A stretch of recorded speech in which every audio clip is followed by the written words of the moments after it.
Welcome to the RSB's 6th episode of our lifestyle webinar series. My name is Abby Smallwood, Team Leader of Health and Wellness for the Royal Society for the Blind, and RSB is really proud to be partnering with statewide superannuation to bring you this lifestyle webinar series. I am joined today by RSB's International Ambassador and blind surfer, Derek Rabelo. Derek was born with congenital glaucoma and was born completely blind. But now at 27 years of age, the Brazilian is acknowledged as one of the most celebrated blind surfers on the planet and one of the most inspiring sports people of his time. Derek surfs alongside superstars like Kelly Slater and Mick Fanning and has conquered some of the world's biggest waves, including the Pipeline in Hawaii. Derek is also a keen downhill skateboarder and snowboarder and competes in these events around the world. Derek chronicled his challenges and achievements in the documentary Beyond Sight, and he is also currently working on a new movie which takes him on the world's most massive waves in the planet, and we look forward to sharing some more information with you about this soon. Derek is also soon to release his book, Beyond These Eyes, which is the story of his life. It's the story of a little boy born blind, but who has big dreams. The RSB is excited to be part of the official launch and release of this in Australia, and particularly in South Australia. Derek epitomises the RSB's attitude towards everything we do, and assisting those who are blind or vision impaired to live their most inspiring life. There is an opportunity for you to ask questions about anything you've heard about today. So if you would like to reach out, we will endeavour to respond as quickly as possible, and the email address is webinars@rsb.org.au. Hello guys, I'm Derek Rabelo. I am an ambassador for the Royal Society for the Blind, and it's a pleasure to me to be here with you and share a few answers for the questions that's coming up now. Thanks, Derek. Now, we know that you travel the world a lot, speaking at different events relating to surfing and life in general. What advice would you give to somebody who is vision impaired in terms of preparing for travel? We all know that traveling is something great. I really appreciate to be traveling, going to different countries, but every single countries they have their own rule in terms of immigration. Some countries can be really easy to get in, especially if you have a really good citizen, a really good passport with some availability in terms of visa. But some countries it can get really hard to get in. So depending on which countries you go, I would highly suggest you first of all find out which type of visa you need according to your purpose of visiting. Also, airport, it's something crazy because on the same time, on the same trip, you can get really amazing airports and also really terrible airports, so you never know what's gonna happen. So be prepared, maybe bring food in your backpack because you may feel hungry, you may not find the food that you like, you may find the food you like, but I am someone that I always like to be prepared, always have a little package of biscuits in my backpack, water, whatever I can take with me because I don't know what I'm gonna face at the airports. So how do you go about actually navigating the airports? I don't want to mention names here, but some airline company, they make you feel very, very comfortable. They will be waiting for you at the check-in if you have mentioned on your booking reservation that you need special assistance, and they will take you right until your seat on the airplane. But some companies, they do not care much, so they don't give you much assistance. You have to persist, you have to ask for assistance more than once. Since when I got my guide dog, it's been much easier for me to navigate through the airport because especially my home airport, where she is being all the time, where she knows how it is, makes easier for me. She knows where the water fountain is, she knows where the toilet is, she knows where the check-in is. And also, even though if it's somewhere different, she kind of like knows where I need to go. She knows where the escalator is gonna be, the elevators.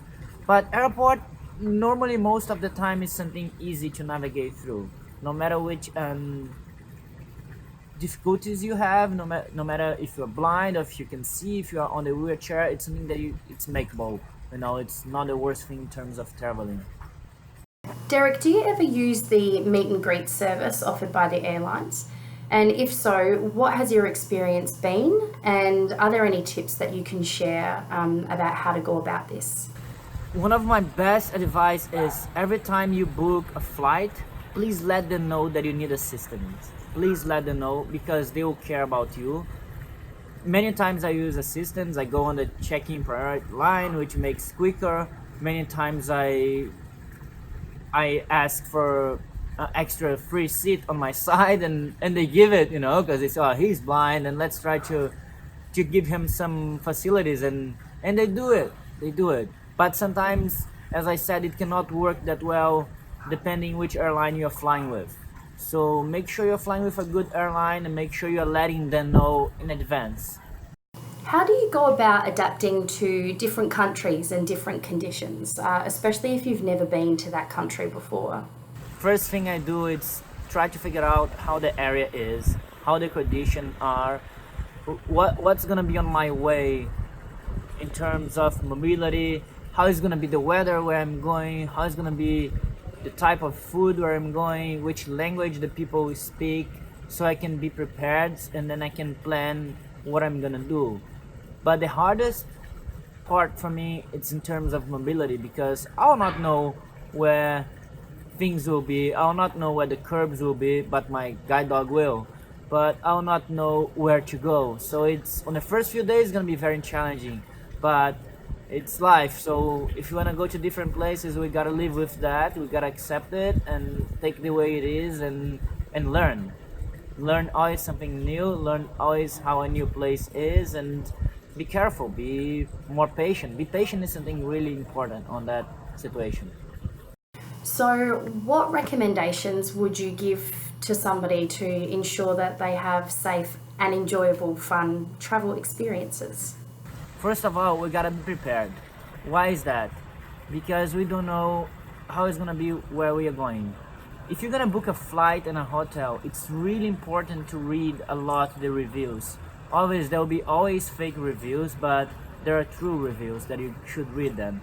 My wife is really good on it. She always read the reviews and share with me how they are so we can put them together and then find out what is truth and what is a lie, what is a fake. So we actually know how the flight's gonna be, how the accommodation where we're going is gonna be. But also find out about the diet, if you have any specific diet, how it's gonna be on that place, if you need something else, where you can get it and how you can get it.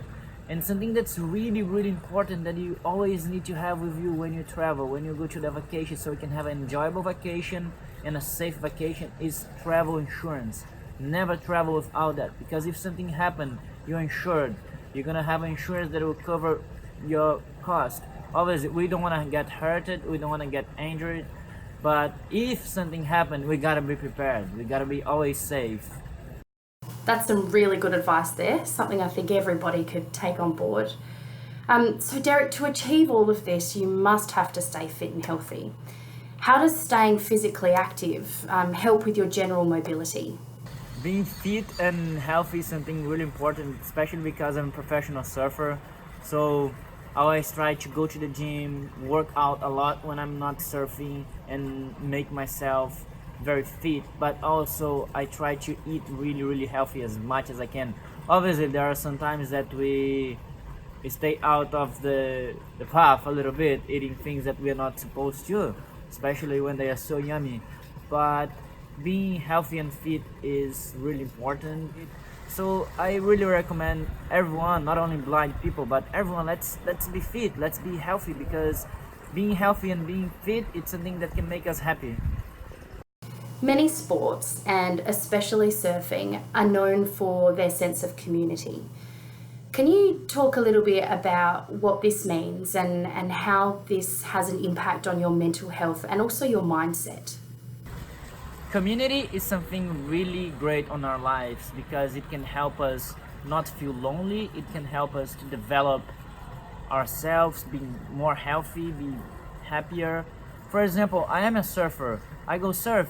I never go on my own. I like to share waves with my mates. So I call, hey mate, what's going on? How is the surf? Let's get some waves. So a buddy of mine, he calls me, hey Derek, let's get some waves. So we go together. So as we are together, we are encouraging each other. We are sharing experience. We are maybe sharing some great things that has happened, maybe we have some bad thing going on in our mind or lives, and then we share with each